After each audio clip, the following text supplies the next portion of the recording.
Hello हो गया, करते हैं क्लास स्टार्ट। तो हेलो बच्चों, कैसे हाल चाल, कैसे हैं भाई आप सब? सभी को नमस्कार, वेरी गुड इवनिंग। हम जयवीर सिंह आप सभी का स्वागत करते हैं आपके अपने प्यार से teaching online platform MIT classes में। तो कक्षा 11 वाले सभी बच्चे जुड़ जाएंगे। स्टार्ट कर रहे हैं आज का टॉपिक। आज का हमारा टॉपिक होने वाला फ्रेम ऑफ रेफरेंसेस। क्या होगा बेटा? Frame of references. ये आज का हमारा टॉपिक रहेगा। क्लास 11 सब्जेक्ट फिजिक्स है हमारा, और हमारी क्लास 10 मिनट लेट हो गई आज। सब कितनी तारीख आज? 27 सितंबर। ठीक, तो हम पढ़ने वाले हैं भी फ्रेम ऑफ रेफरेंसेस देखेंगे। इधर जुड़ जाएंगे सब एक साथ, कक्षा 11 के तुरंत जुड़ जाएंगे सब बच्चे। और आप भी बैठ जाओ, आप भी कक्षा 11 में बैठो सब, यहीं पढ़ो सब। फ्रेम ऑफ रेफरेंसेस बेटा, इसकी मैं लैंग्वेज लिख रहा हूँ इधर सामने। फ्रेम ऑफ रेफरेंस क्या है? वास्तव में एक ऐसा 3 कोऑर्डिनेट सिस्टम है जिसके कंपेयर में हम किसी वस्तु की मोशन एंड पोजीशन को डिफाइन कर सकते हैं। जैसे कार हो गई, बस हो गई। तो अब हम यहाँ खड़े हैं पृथ्वी पर, तो यहाँ का फ्रेम ऑफ रेफरेंस जैसे हम बस के अंदर चले जाएंगे तो फिर वो बस के अंदर का फ्रेम ऑफ रेफरेंस, मतलब बस अपने आप में क्या हो गई? एक फ्रेम ऑफ रेफरेंस हो गई। तो फ्रेम ऑफ रेफरेंस एक 3 कोऑर्डिनेट सिस्टम होगा जिसके अंदर आप किसी वस्तु को रख सकते हो। यानी कोई ऐसी 3 कोऑर्डिनेट सिस्टम जो किसी पूरी वस्तु को कवर कर सकता है, और वो 3 कोऑर्डिनेट ही हो सकता है। समझ में आई मेरी बात? यानी फ्रेम ऑफ रेफरेंसेस क्या है? जैसे आपने देखा है कभी कभी, अगर जैसे हम बस के अंदर बैठे हैं, है ना, बस के अंदर हम बैठे हैं, तो बस के अंदर क्या है, हमने क्या काम किया बेटा? हमने किसी बॉल को उछाला, बॉल वापस हमारे हाथ में आ गई। हम पृथ्वी पर खड़े हैं तब भी हम उछाल रहे हैं, तब भी हमारे हाथ में आ रही है। तो अब यदि हम बस के अंदर बैठे, हम तो स्थिर हैं, लेकिन बस यदि 50 की स्पीड से चल रही है तो फिर हम भी 50 की स्पीड से ही चल रहे हैं। बेशक हमें महसूस नहीं हो रहा, लेकिन हम 50 की स्पीड से ही चल रहे होते हैं। और जब वो बस कहीं अचानक ब्रेक लेती है तो हम तुरंत आगे की ओर गिर जाते हैं। कारण इसका यह है कि हम भी बस की स्पीड से ही चल रहे थे। तो बस के ब्रेक लेने पर हमारा जो शरीर का नीचे का हिस्सा था जो बस से जुड़ा हुआ था वो तो विराम में आ गया, यानी रुक गया, लेकिन ऊपर का जो हिस्सा था वो उसी स्पीड से आगे की ओर गति करता रहा। ठीक है प्यारे बच्चों, तो इसलिए वहाँ पर हम गति में थे कि नहीं थे? तो वहाँ हम अलग फ्रेम ऑफ रेफरेंस में। यहाँ पृथ्वी पर रेस्ट में है तो यहाँ तो गति नहीं हो रही, लेकिन बैठे हम बस में भी रेस्ट में थे, लेकिन बस गति में थी तो हम भी गति में थे।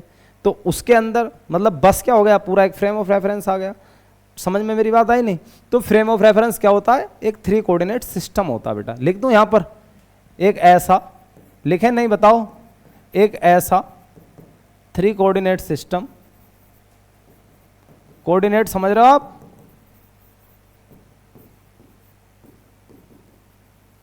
मतलब हिंदी में यार क्या कहते हैं कोऑर्डिनेट को?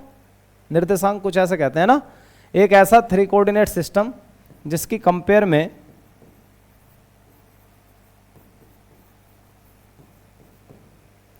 हम किसी वस्तु की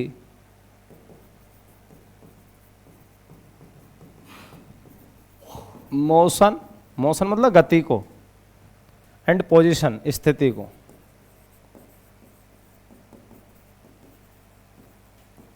डिफाइन कर सकते हैं बेटा।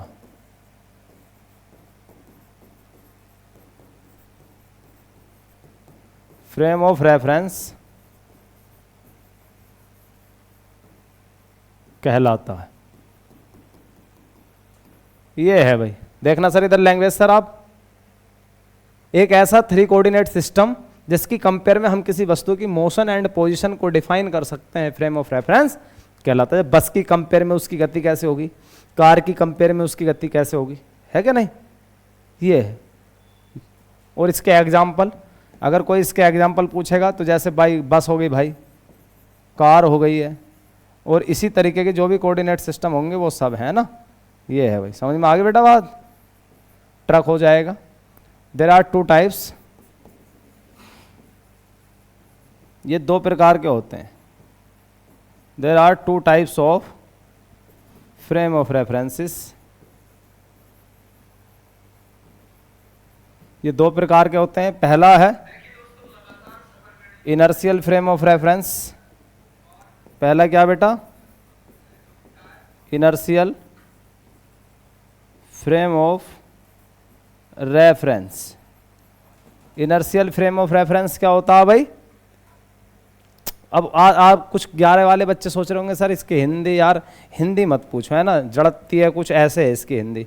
ठीक, कमेंट कर देंगे एक बार। तो इनर्शियल फ्रेम ऑफ रेफरेंस क्या है भाई प्यारे बच्चों? वह फ्रेम ऑफ रेफरेंस, अब फ्रेम ऑफ रेफरेंस समझ में आया, एक कोऑर्डिनेट सिस्टम है, 3 कोऑर्डिनेट सिस्टम, जिसमें एक्स अक्ष भी हो, वाई भी हो, जेड भी हो, जिसकी लंबाई भी हो, चौड़ाई भी हो, ऊंचाई हो, जो स्थान घेरते था, जिसका आयतन हो, अर्थात जिसके अंदर हम किसी वस्तु को रख सकते हैं, अर्थात जो किसी वस्तु को कवर कर सकती है, वो है। क्योंकि फिर उसकी कंपेयर में हम किसी वस्तु की मोशन भी बता सकते हैं, पोजीशन भी बता सकते हैं, ठीक है। अब इनर्शियल फ्रेम ऑफ रेफरेंस क्या है भाई? तो एक ऐसा वे फ्रेम ऑफ रेफरेंस या वह फ्रेम ऑफ रेफरेंस कौन सा, जिसमें न्यूटन के नियम वैलिड होते हैं, मतलब जिसमें न्यूटन का नियम लग जाए, वो तो हो गया फ्रेम ऑफ। अब तो आज सोच रहे हैं सर न्यूटन का नियम कहाँ लग जाता, कहाँ नहीं लगता। तो भाई देखो न्यूटन का नियम कहाँ लग जाता, कहाँ, आप एक बात बताओ, यदि आप किसी बस में हो, उसमें हमने कोई बॉल रख दी, बस खड़ी है, स्थिर है, तो बॉल जैसे रखिए वैसी रखिए, इसका मतलब है कि वस्तु ब्राह्म में तो ब्राह्म में रहेगी जब तक कि उस पर कोई बाह्य बल ना, तो न्यूटन का नियम फॉलो हो रहा है, न्यूटन का नियम फॉलो हो रहा है। यदि वस्तु एक समान वेग से चल रही है, जब एक समान वेग से चल रही है तो कहीं ना रुक रही है, मतलब ना धीमी हो रही है ना तेज हो रही है, एक समान वेग है, तो आपने जो वस्तु जैसे रख दी वैसे रखी हुई, न्यूटन का नियम वैलिड है। लेकिन मेरे महाराज अगर वस्तु एक समान वेग से नहीं चल रही है, अर्थात वस्तु की गति में त्वरण है, वस्तु एक समान त्वरण से चल रही है, दैट मींस उसका वेग या तो लगातार बढ़ रहा है या उसका वेग लगातार घट रहा है, बात समझ में आई मेरी? तो फिर क्या होगा भाई, F बराबर एम ए, सुना सूत्र, F बराबर एम ए, त्वरण आ गया बेटा, त्वरण उसकी गति में, और वो त्वरण क्या काम करेगा, वो त्वरण किसी ना किसी बल के कारण आया होगा, मतलब वस्तु गति कर जाएगी, आपने कोई बॉल रखी है, वो बॉल उसके अंदर गति कर जाएगी, अगर उसका वेग लगातार बढ़ रहा है या घट रहा, मतलब गाड़ी की स्पीड कभी कम होती है कभी ज़्यादा होती है, तो बॉल उसके अंदर चल पड़ेगी। अब जब चल पड़ेगी, आपने तो बल लगाया नहीं उस पर, लेकिन फिर भी वो बॉल क्या हुई, चल पड़ी, गति में आ गई, न्यूटन का नियम फेल हो गया। और वो न्यूटन कहता है कि वो जब तक रहेगी जब तक उस पर कोई बाह्य बल ना लगाया जाए, लेकिन वो फिर भी चल पड़ी, जबकि उस पर कोई आपने बल नहीं लगाया, बाह्य बल नहीं लगा था, क्योंकि F बराबर है में, इसका मतलब है जब गति में त्वरण आया है तो बल जरूर लगा होगा भाई, और बल हमने लगाया नहीं उस पर, बात समझ में आई?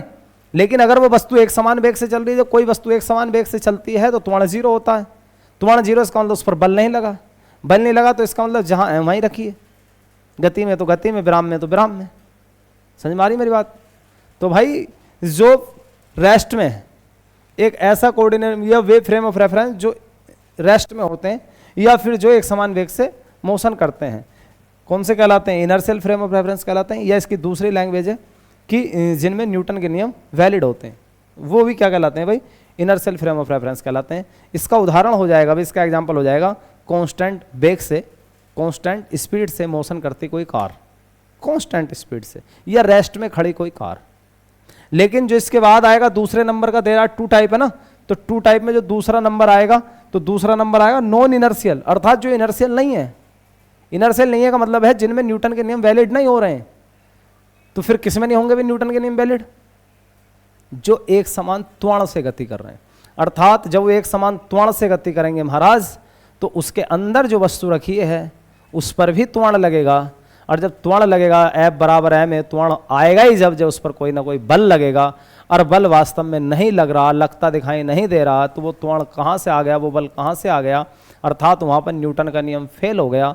तो जैसे आपने देखा है कभी दिशा का जड़त्व पढ़ा बेटा, दिशा का जड़त्व, जब बस घूमती है किसी मोड़ पर, जैसे बस घूमी इधर को तो हम गिर जाएंगे उसमें, इधर को झुक जाते हैं, जैसे बस इधर को मुड़ी हम इधर को हो जाते हैं। देखा कभी ऐसे? ऐसा क्यों होता है? आप जो इधर को हुए आपको किसने धकेला दिया? किसी ने नहीं। आप पर किसने बल लगाया? किसी ने नहीं लगाया, लेकिन फिर भी हम दूसरी साइड को झुक जाते हैं, जिधर बस मुड़ती है उसकी दूसरी साइड को हम झुक जाते हैं। बताओ क्यों होता है? भाई झुक गए हम दूसरी साइड को, तो इसका मतलब किसी ने हम पर बल लगाया जो इससे हम झुक गए, और हमें कोई बल लगाता हुआ भी नहीं दिख रहा हमारे ऊपर, फिर भी हम झुक गए। तो यहाँ न्यूटन का नियम क्या हो गया? फेल। अर्थात जो रोटेशन कर रहे हैं, जो घूर्णन गति कर रहे हैं, वे फ्रेम ऑफ रेफरेंस जो घूर्णन गति करते हैं, वे भी क्या कहलाएंगे? Non inertial. नॉन इनर्शियल क्यों कहलाएंगे? क्योंकि इसमें न्यूटन का नियम क्या हो गया? फेल हो गया। बेटा समझ में आ गई मेरी बात? आपकी समझ में आ गए होंगे फ्रेम ऑफ रेफरेंस। तो इसमें आप खुद लिख लोगे या मैं कराऊं? कमेंट करके बताएंगे। कक्षा 11 के बच्चे भी कमेंट करके बता देंगे एक बार कि इसे मैं कराऊं या आप खुद कर लोगे। वे फ्रेम ऑफ रेफरेंस, वे फ्रेम ऑफ रेफरेंस, वे फ्रेम ऑफ रेफरेंस जिनमें न्यूटन लॉ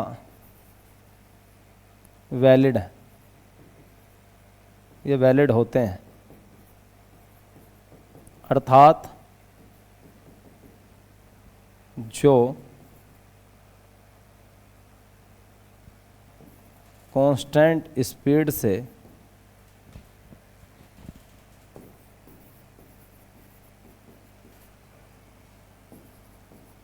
मोशन करते हैं या जो रेस्ट में होते हैं,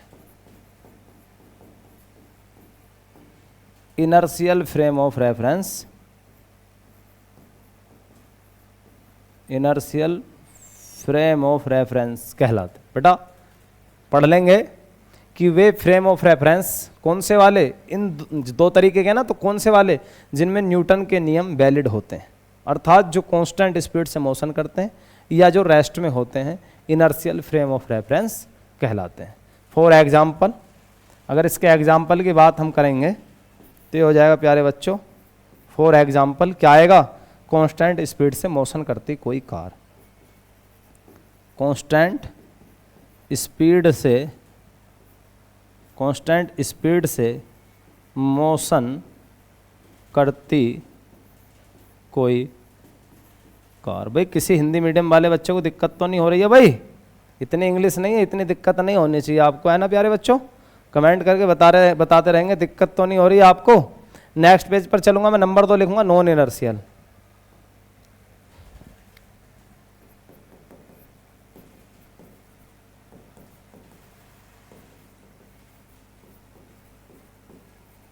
non inertial frame of reference, non inertial frame of reference अरे यार क्या लिख दिया, सही लिखा जा रहा है।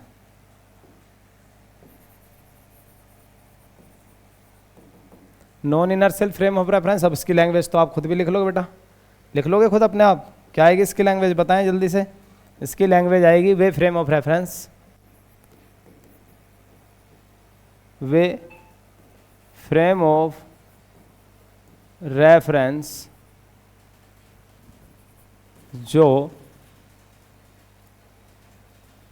कांस्टेंट स्पीड से नहीं, आपके त्वरित गति से जो एसिलेटेड मोशन करते हैं, जो त्वरित गति लिखो, एसिलेटेड बेटा त्वरित लिख लो, जो त्वरित गति से मोशन करते हैं या जो एक तो त्वरित गति से मोशन करते हैं या फिर वे क्या करें बेटा, वो घूमें, घूर्णन,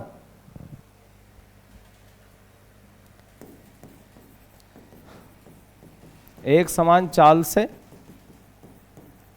घूर्णन कर रहे हो, चाहे घूर्णन लिख दो चाहे घूर्णन गति लिख दो, बताओ क्या लिखें।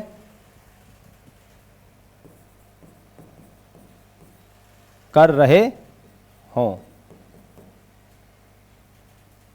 अर्थात जिनमें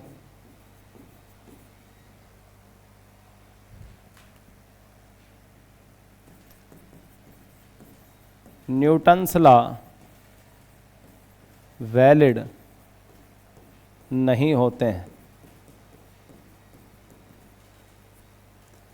non inertial frame of reference कहलाते हैं।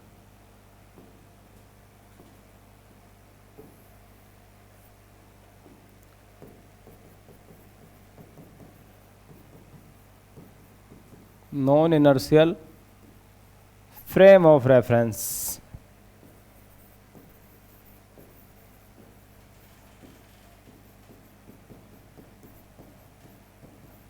वे फ्रेम ऑफ रेफरेंस जो त्वरित गति से मोशन करते हैं, त्वरित अर्थात जिनकी गति में त्वरण उत्पन्न हो जाता है, या जो एक समान चाल से घूर्णन कर रहे हो, घूर्णन बेटा घूम रहे हो, क्योंकि घूर्णन करेंगे तब भी न्यूटन के नियम वैलिड नहीं होने के। क्यों? आपने एक बात पढ़ी है, आप तो कक्षा 11 में, वहां शायद अभी नहीं पढ़ा हो या कुछ बच्चों ने पढ़ भी लिया हो, वृत्त गति पढ़े बेटा, वृत्त गति। तो जब कोई वस्तु वृत्त गति करती है तो केंद्र की ओर एक बल लगता है जिसे सेंटीपिटल फोर्स हिंदी में क्या कहते हैं, अभिकेंद्र बल कहते हैं, जिसे अभिकेंद्र बल कहते हैं, अभिकेंद्र बल सेंटीपिटल फोर्स। तो भाई जितना सेंटीपिटल फोर्स लगता है इतना ही बाहर की तरफ एक और बल लगता है जिसे सेंटीफ्यूगल फोर्स कहते हैं, अपकेंद्र बल, सेंटीफ्यूगल, छदम बल जिसको कहा गया। आपने देखा अगर आप घूमते हुए मेज पर खड़े हो जाओ, अगर कोई मेज घूम रही है और उस पर आप खड़े हो जाओ तो हमें पीछे की तरफ, तो हम आगे की तरफ झुके रहेंगे इस वजह से, क्योंकि हमें ऐसा लगेगा जैसे हमें पीछे की तरफ कोई धक्का दे रहा, हम पीछे की तरफ गिर जाएंगे। तो हम उस पीछे की तरफ ना गिर जाएं, हम कहाँ की ओर झुककर खड़े हो जाते हैं, आगे की तरफ। तो पीछे की तरफ आपको कोई ढकेल रहा है, नहीं ढकेल रहा, लेकिन फिर भी बल कहाँ को लग रहा है, पीछे की तरफ। इस बल को कहते हैं अपकेंद्र बल। छदम बल होते हैं, आभासी बल होते हैं, इनका आभास उसको ही होता है जो उस पर मेज पर घूमने वाली मेज पर खड़ा होता है, अर्थात वस्तु को आभास होता है इसका। ठीक है बेटा, तो फिर आप बताओ, किसी ने आपको ढकेला पीछे की तरफ, नहीं ढकेला, लेकिन फिर भी बल लग रहा है, तो न्यूटन का नियम फेल हो गया कि नहीं हो गया। तो जो घूर्णन गति करते हैं, जो एसिलेटेड मोशन करते हैं, अर्थात जिनमें न्यूटन के नियम वैलिड नहीं होते हैं, कौन से कहलाते हैं, नॉन इनर्शियल, और जहाँ हो जाते हैं वो इनर्शियल। अब समझ गए हो गया, बोले तो सिंपल है, मजा आ गया टॉपिक में। कैसा लगा ये टॉपिक बताएंगे जरा, आपकी समझ में आया कि नहीं आया, ये भी क्लियर करेंगे कमेंट करके बेटा। फॉर एग्जाम्पल मेरे लाला, फॉर एग्जाम्पल देखेंगे, इसका एग्जाम्पल क्या हो जाएगा, घूमती मेज पर। बेटा क्या लिख दें इसका एग्जाम्पल बताएंगे जरा।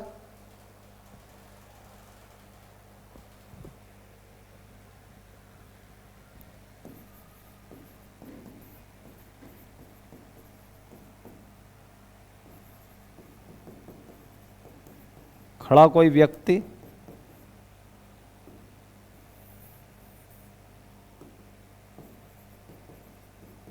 और क्या हो जाएगा इसका एग्जाम्पल भाई, किसी वृत्ताकार मोड़ पर घूमती कोई कार,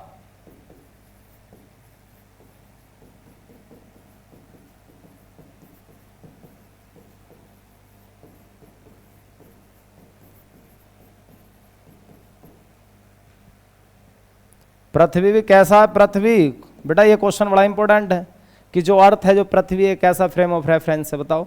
न्यूटन के लिए हम पृथ्वी पर तो लागू हो जाते हैं, लेकिन मेरे लाला पृथ्वी भी घूम रही है, घूर्णन गति कर रही है, तो पृथ्वी भी कैसा है, नॉन इनर्शियल। ये बहुत क्वेश्चन आता है कि पृथ्वी कैसा फ्रेम ऑफ रेफरेंस है, नॉन इनर्शियल है, याद रखना, इसके उदाहरण हो गए ये।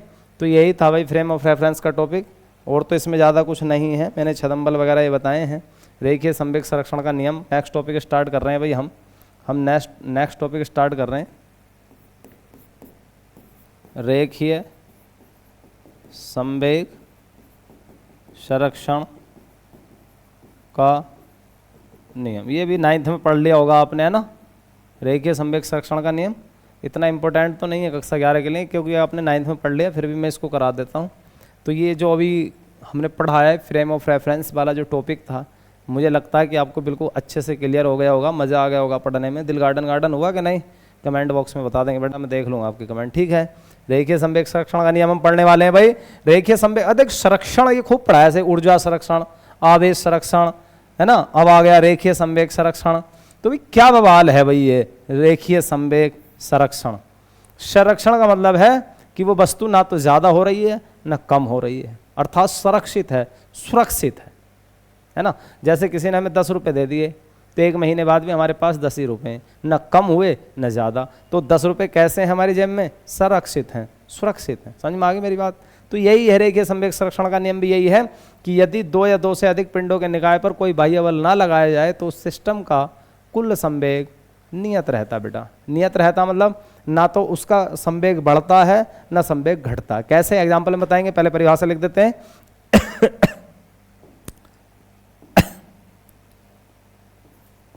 2 या 2 से अधिक पिंडों के किसी सिस्टम पर, अब आप कहोगे सर सिस्टम की हिंदी क्या, निकाय है, निकाय लिख लो। 2 या 2 से अधिक पिंडों के किसी निकाय पर, लो भैया निकाय भी लिख दे रहे हैं। कोई बाह्य बल ना लगाया जाए, शर्त है इसकी है कोई बाह्य बल ना लगाया जाए,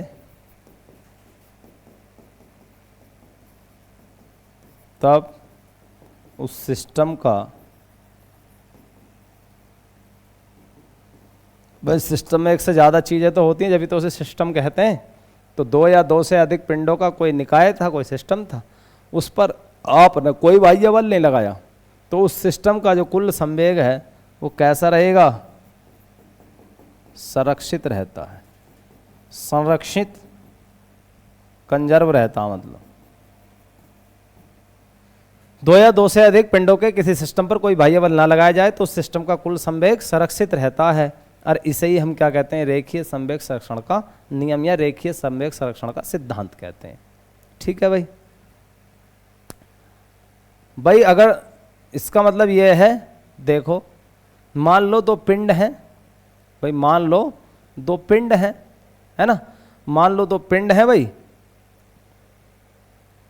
करें इसे आगे अगले पेज पर करते हैं। तो फिर माना दो पिंड, यार कहाँ माना वाना लिखेंगे, देखो जल्दी जल्दी करा देते हैं। एक ये है और एक ये है, और यहाँ पर क्या हुआ, जरा रुकेंगे जरा,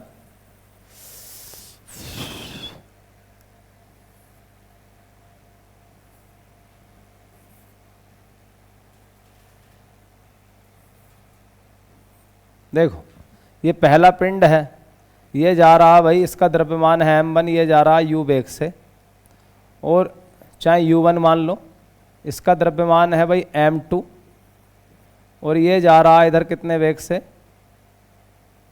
u2 वेग से। ये है टक्कर से पहले,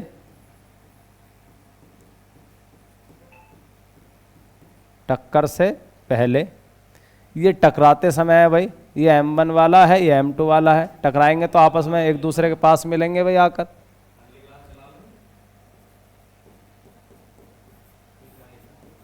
टकराते समय, और ये है टक्कर के बाद। ये क्या प्यारे बच्चों? टक्कर के बाद, ये m1 और ये वाला m2। अब टक्कर के बाद यार इनके वेग बदल जाएंगे, अब बदल जाएंगे तो लाला का हो जाएगा रे वेग, हाँ, इसका वेग मान लो हो गया v1 और इसका वेग हो गया मान लो कितना? v2। ठीक है, तो भाई और सिस्टम पर देखो ये इसकी स्पीड इतनी थी कि ये मान लो कि u1 बड़ा है u2 से। भाई जब u1 ज्यादा होगा तो ये पीछे से जाकर इस पर टकरा जाएगा, और जब ये लाला इससे जाकर टकरा जाएगा तो अगला वाला और तेज हो जाएगा, इसकी स्पीड थोड़ी कम हो जाएगी, यानी इनके वेग बदल जाएंगे।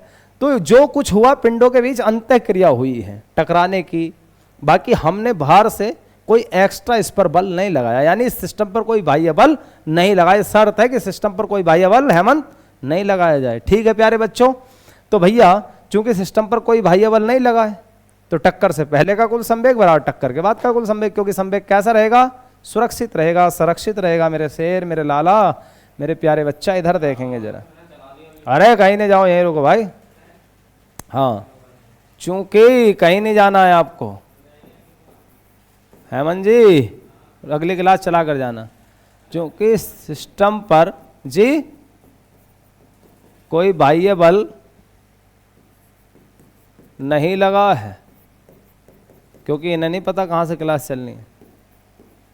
चूंकि सिस्टम पर कोई बाह्य बल नहीं लगा है, अतः सिस्टम का कुल संवेग, अतः सिस्टम का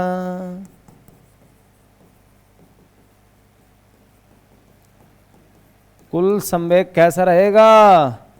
संरक्षित रहेगा, अर्थात टक्कर से पहले का कुल संवेग। ये 9th में करा होगा ना, हल्का हल्का लग रहा होगा, बोले ये तो 9th में सर हमने पढ़ा, मजा आ गया सर इसको करने में तो, है हाँ। और क्या, ये जा रहे हैं यार, इन रोको। टक्कर से पहले का का करत है रे,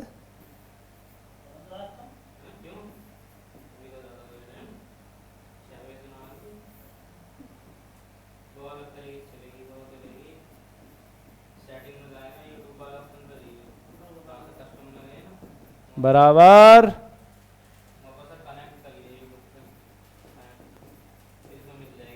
टक्कर के बाद का कुल संवेग। कल हमारी क्लास नहीं लग पाई थी बेटा किसी कारणवश, इसलिए क्लास आज लगा रहे हैं हम अपने, ठीक है।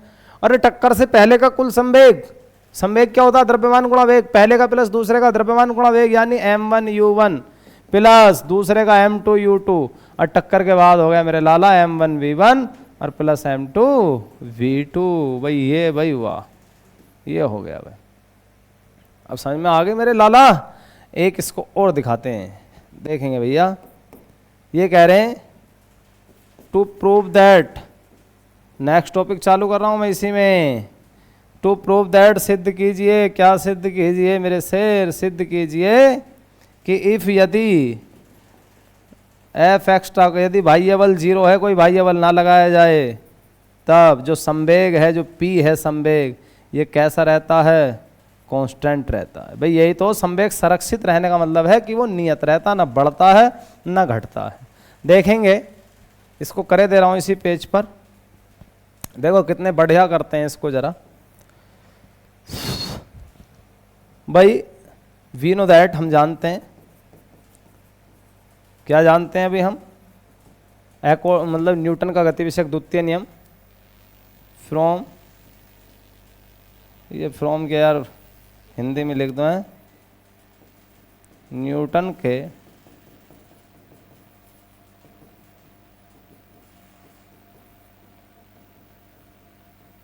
द्वितीय नियम से, और द्वितीय नियम होता है बच्चों F बराबर dp अपॉन dt। ये जो F होता है ना बाह्य बल होता है, यानी ext, ऐसे करके।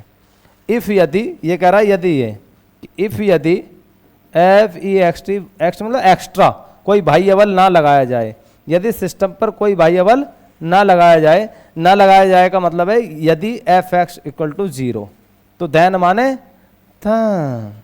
अरे तब का हो जाएगा रे, यहाँ लिखे दे रहे हैं, तब ये dp अपॉन dt इसकी जगह 0 आ जाएगा, तब dp upon dt equal to कितना आ जाएगा? 0। dp इक्वल टू हो जाएगा 0 dt ऑन इंटीग्रेशन, समाकलन करने पर, समाकलन करने पर, जैसे आप समाकलन करोगे तो समाकलन ऐसे होता है भाई, ऐसे करके, ऐसे।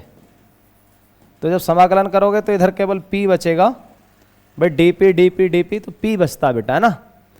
और इधर देखो, हमने एक दिन बताया था आपको, अगर आप किसी कांस्टेंट राशि का अपकलन करोगे तो 0 आएगा, लेकिन अगर आप 0 का समाकलन करोगे तो फिर कांस्टेंट आएगा, यानी नियत आएगा।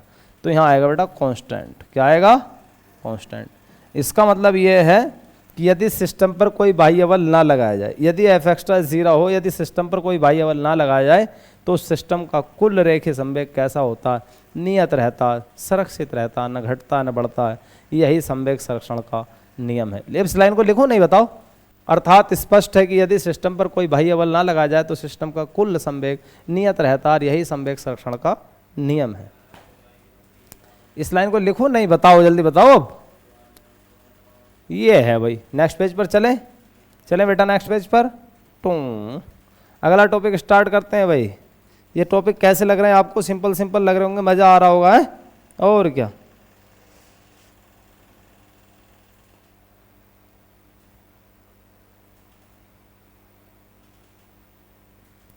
बेटा जब संवेग अलग अलग दिशाओं में होते हैं, जैसे संवेग एक्स अक्ष में हो गया, ये अभी जो मैंने उदाहरण दिया था एक्स अक्ष का था, लेकिन कभी कभी एक्स अक्ष में देगा कोई, लेकिन कभी कभी दोनों अक्षों में आ जाएगा, एक्स में भी और वाई में भी। तो फिर वहाँ सोचेंगे आप यार इसको कैसे करें, न्यूमेरिकल कराऊंगा इसका, देखो एक्स वाला भी कराऊंगा न्यूमेरिकल इसका, वाई वाला भी न्यूमेरिकल कराएंगे हम इसका, ठीक है।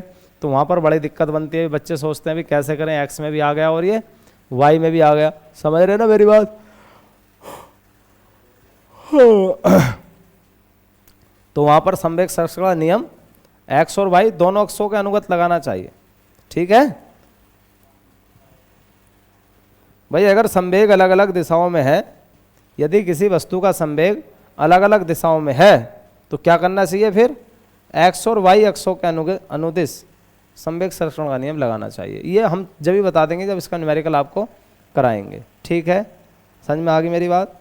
एक क्वेश्चन कराएं, या पिंड का लिफ्ट में बाहर करा दें। कितने मिनट है पिंड का लिफ्ट में बाहर, देखो कभी फिर क्वेश्चन रह जाए, टॉपिक रह जाएगा नहीं तो। अब मैं कराता हूँ पिंड का, किसी वस्तु का लिख दें, पिंड का लिखें, वस्तु लिखे क्या, वस्तु का लिफ्ट में बाहर लिखेंगे, वस्तु का, आपकी मर्जी यार, पिंड का कर लो, वस्तु का, कुछ भी रटना कोई है कुछ है, और क्या समझते चले जाएंगे बस। वस्तु का लिफ्ट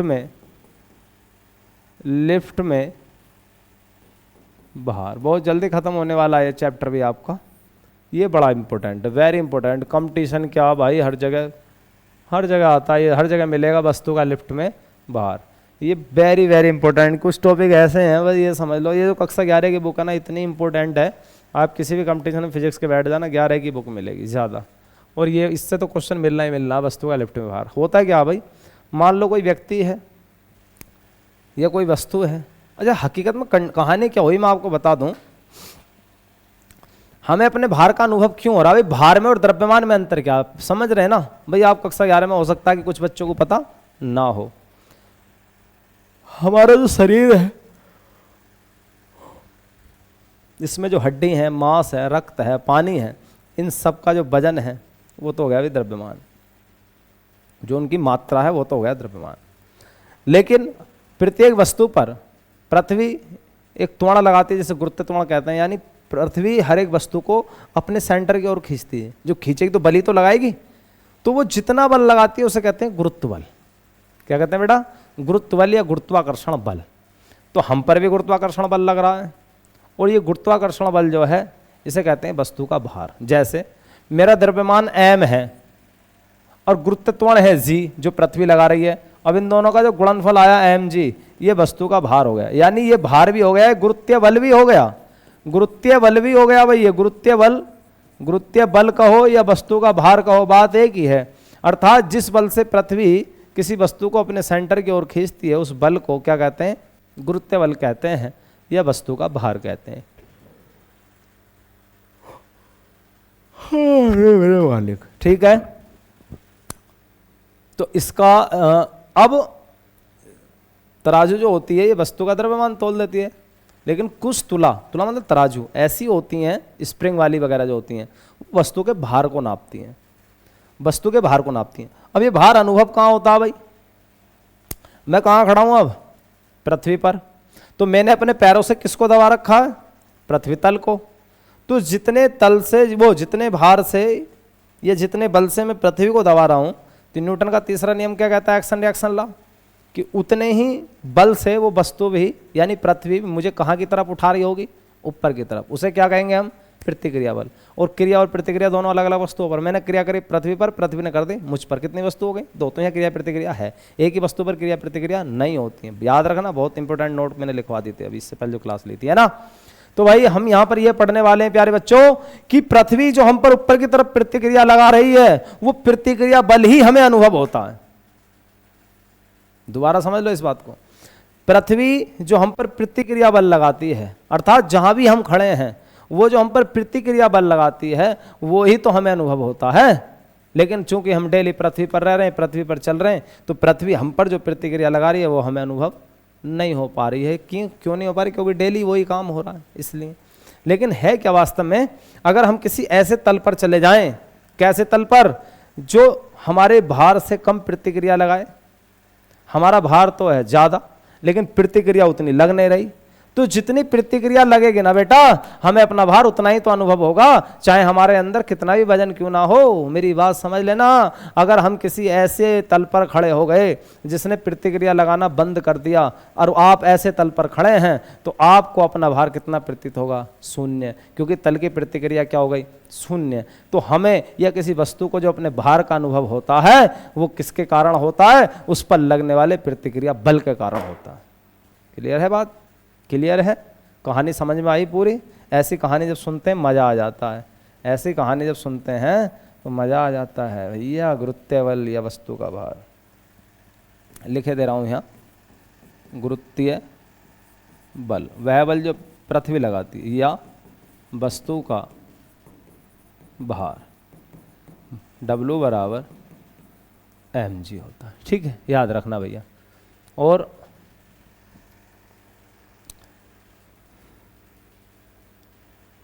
वस्तु लिख दें, ये व्यक्ति लिख दें, व्यक्ति को अपने भार का अनुभव, व्यक्ति को अपने भार का अनुभव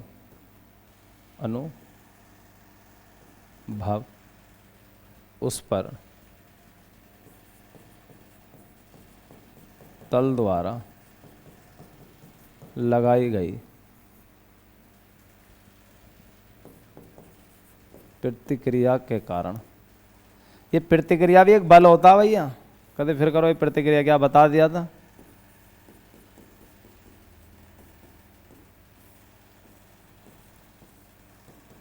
के कारण। व्यक्ति को अपने भार का जो अनुभव होता है उस पर तल द्वारा लगाई गई प्रतिक्रिया के कारण होता है भैया। इसका मतलब है कि अगर ऐसे तल पर खड़े हो जाओगे जो प्रतिक्रिया नहीं लगा रहा, तो भैया अपना भार भी अनुभव होने वाला नहीं है। और जो भार नापने की मशीन होती है वो प्रतिक्रिया बल आर का ही तो मान नापती है। भार नापने वाली मशीन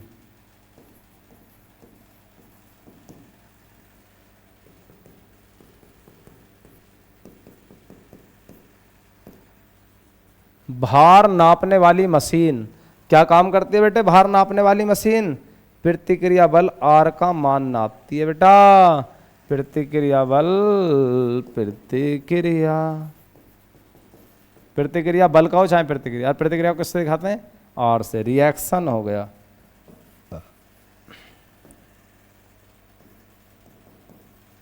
आर का मान नापती है।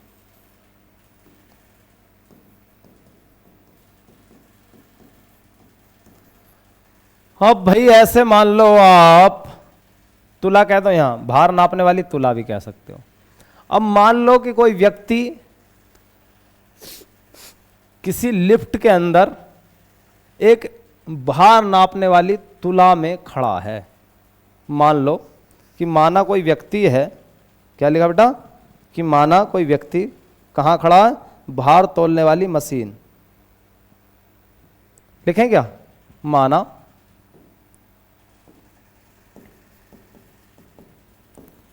एम द्रव्यमान का कोई व्यक्ति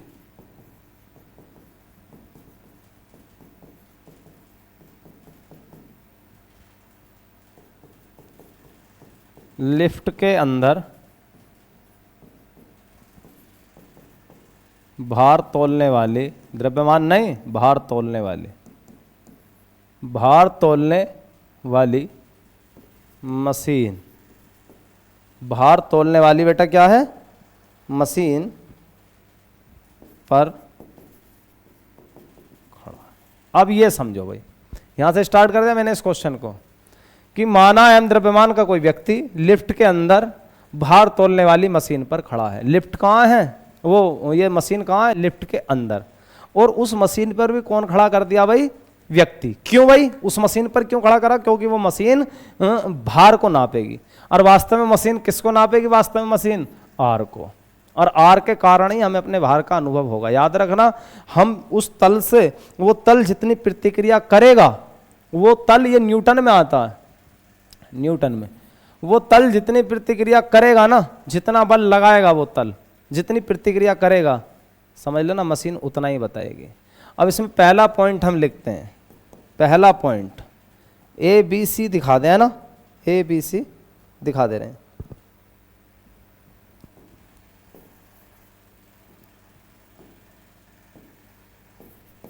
जब लिफ्ट एक समान वेग से ऊपर जा रही है। बड़ा मजे का क्वेश्चन है, समझते रहना। कोई लिफ्ट है, उसके अंदर कोई मशीन है, उस मशीन पर कोई व्यक्ति खड़ा कर दिया। आप चेक कर रहे हैं क्या क्या होगा। पहले स्थिति में चेक करा जब लिफ्ट एक समान वेग से ऊपर जा रही है। भैया लिफ्ट थी। अभी यार आधे सोच रहे होंगे यार कैसे कैसे, भैया ये अनुभव का विषय, ये जो क्वेश्चन है ना, ये अनुभव का विषय, अनुभव का। अब भैया अनुभव कब होगा? जब इस प्रैक्टिकल को आप खुद करो, जब अनुभव होगा। बोले हाँ यार ये प्रश्न बिल्कुल कैसा था, सही था। आप कभी हिंडोले में बैठे, जैसे गंगा मेला गए हो तो वहाँ पर लगता है, नुमाइश लगती है तो उनमें लगता है, हिंडोला तो उसमें बैठे हो आप, मैं बैठा हूँ, आप भी बैठे होंगे।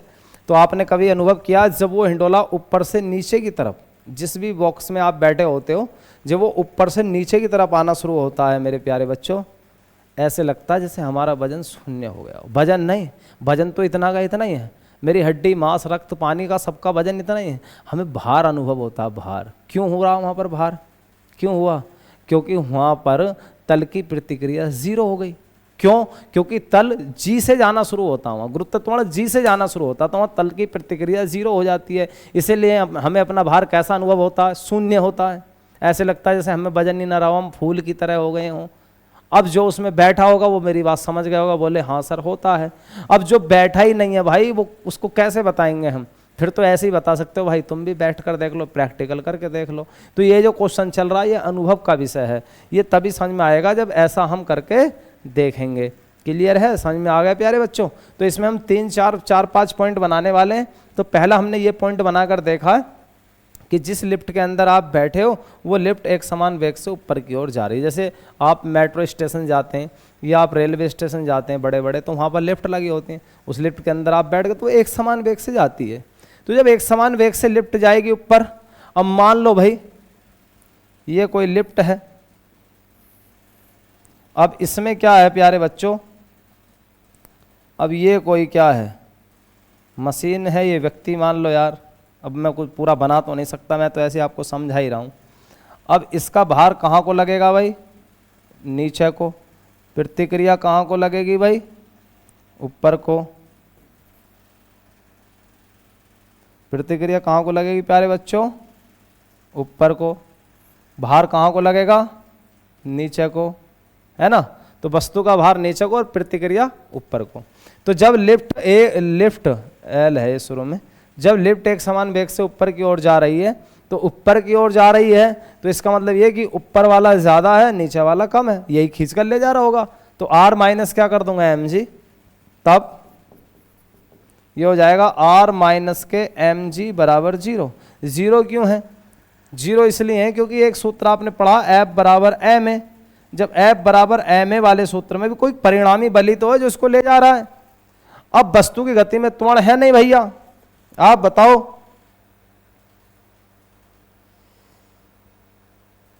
भाई न्यूटन का द्वितीय नियम क्या कहता है? न्यूटन का द्वितीय नियम यह कहता है कि एफ बराबर एम ए। एफ क्या? परिणामी बल, वो बल जो इसको ले गया। अब भैया परिणामी बल आर माइनस के एम जी, और परिणामी निकल आया, और वो परिणामी किसके बराबर आना चाहिए? एफ बराबर किसके आना चाहिए? एम ए के। तो एम ए के बराबर आना चाहिए था ये, लेकिन एम ए करें बेटा, करें इसको। भाई परिणाम ऊपर की ओर परिणामी बल इतना होगा। लो एक लाइन और बढ़ा देता हूं यार, कभी एकदम तुम चक्कर में आ जाओ। ऊपर की ओर परिणामी बल, ऊपर की ओर परिणामी बल कितना हो जाएगा? आर माइनस के एम जी। नौ न्यूटन के द्वितीय, यार अब किधर को लिखें भाई? यहाँ लिख दूं बेटा, यहाँ देखियो, यहाँ को लिख दूं। 9 न्यूटन के, भाई उधर बोर्ड चालू करके मेरी क्लास चालू करो। द्वितीय नियम से, न्यूटन का द्वितीय नियम क्या कहता है? न्यूटन के द्वितीय नियम से हम क्या करेंगे भाई? न्यूटन के द्वितीय नियम से एफ बराबर एम ए, तो यानी परिणामी बल ये इतना बराबर एम ए, यानी आर माइनस के एम जी बराबर एम ए, और ए का मान है जीरो। क्यों जीरो है? वस्तु एक समान वेग से चल रही है, और जहां वस्तु का वेग एक समान होता है बेटा तो वहां त्वरण नहीं होता। समझ में आया? आगे लिख रहा हूं इसके, ए बराबर जीरो, बिकॉज माने क्योंकि वेग कैसा है? नियत है। जब वेग नियत होता है तो त्वरण नहीं होता। जीरो मतलब जीरो, यानी आर बराबर क्या आ गया भाई? ये तो जीरो हो गया, तो एम जी उधर जाएगा तो तल की प्रतिक्रिया उतनी है जितना भार, ये भार हो गया, यानी आर बराबर डब्ल्यू हो गया। तो मतलब ये है कि वस्तु को तल की प्रतिक्रिया वस्तु के भार के बराबर है। भाई जो तल की प्रतिक्रिया है वो किसके बराबर है? वस्तु के भार के। तो इस अवस्था में मनुष्य का आभासी भार उसके वास्तविक भार के बराबर ही रहेगा। इस अवस्था में व्यक्ति को अपना भार यहीं लिख दें, इस अवस्था में यार खुद कर लियो अब तो कि देखो आर डब्ल्यू के बराबर आया है, अगर हाँ आर डब्ल्यू प्लस कुछ आता, इस भार से ज्यादा आती तल की प्रतिक्रिया तो बढ़ा हुआ अनुभव होता, कम आता घटा हुआ कम प्रतीत होता। अब बराबर आया आर बराबर डब्ल्यू के, तो इसका मतलब है कि इस अवस्था में व्यक्ति को अपना भार जो अपना वास्तविक भार है, जो व्यक्ति को जो अपने भार का जो अनुभव होगा वास्तविक भार के बराबर होगा। इस अवस्था में व्यक्ति को अपने वास्तविक भार का अनुभव होगा, दैट मीन्स व्यक्ति को अपना भार न घटा हुआ प्रतीत होगा न बढ़ा हुआ प्रतीत होगा। इस अवस्था में व्यक्ति को अपना आभासी भार अपने वास्तविक भार के बराबर ही अनुभव होगा। कौन सी अवस्था में? जब लिफ्ट एक समान वेग से ऊपर जा रही है और एक समान वेग से जब नीचे भी आएगी तब भी यही आने वाला है, इसे कल कराएंगे। अब मैं लिखूंगा जब लिफ्ट एक समान वेग से नीचे जा रही है, फिर उसके बाद अब एक समान वेग से हो गया, यदि लिफ्ट एक समान त्वरण से ऊपर जा रही है, जब लिफ्ट की गति में त्वरण हो जाएगा, जब उसका वेग लगातार बढ़ता बढ़ता जा रहा है, ऊपर जा रही है, और जब एक समान त्वरण से कहाँ आ रही है फिर नीचे आ रही है, ये बाकी सारे पॉइंट कल कराएंगे। बाकी ये समझ में आ गया होगा आपके। तो आप अगर ऐसी लिफ्ट में बैठे हो जो एक समान वेग से ऊपर जा रही है प्यारे बच्चों, तो याद रखना फिर आपको अपना भार ना बढ़ा हुआ प्रतीत होगा ना घटा हुआ प्रतीत होगा, इतना ही प्रतीत होगा जितना है। यानी तुम्हें ऐसे लगेगा जैसे मैं ज़मीन पर ही खड़ा हूँ, ऐसे लगेगा ही नहीं कि मैं लिफ्ट में हूँ। तो आपको लगेगा लिफ्ट में कि ज़मीन पर कुछ पता तो चला नहीं। हाँ पता चलेगा जब लिफ्ट का भार एक समान नहीं रहने का, वो जब लिफ्ट का जो वेग है वो एक समान नहीं रहने का, अर्थात जब लिफ्ट की गति में त्वरण आ जाएगा तब पता चलेगा। कल कराएंगे उसको, कल नहीं, कल संडे, कल की छुट्टी रहेगी। अब आपकी क्लास मंडे में लगेगी कक्षा 11 वालों की, ठीक है। समय आपका शाम को कितने बजे बेटा? 5 से 6, ठीक। अब इसके बाद हम तुरंत इंटर की क्लास लेने वाले हैं 6 से। तो आज की क्लास को यहीं ऑफ करते हैं क्योंकि 6 बज चुके हैं, ठीक है प्यारे बच्चों। एक बार फिर से आप सबको वेरी गुड इवनिंग, सभी को नमस्कार। आप भैया अपना सपोर्ट हमें बनाए रखें, अपना प्यार देते रहें जिस तरीके से दे रहे हैं, आप सभी के लिए थैंक यू, ठीक है। तो भाई आज की क्लास को यहीं बंद करते हैं, मंडे में आपसे मुलाकात होगी शाम को 5 बजे, ठीक है प्यारे बच्चों। Thank you class, thank you बच्चों।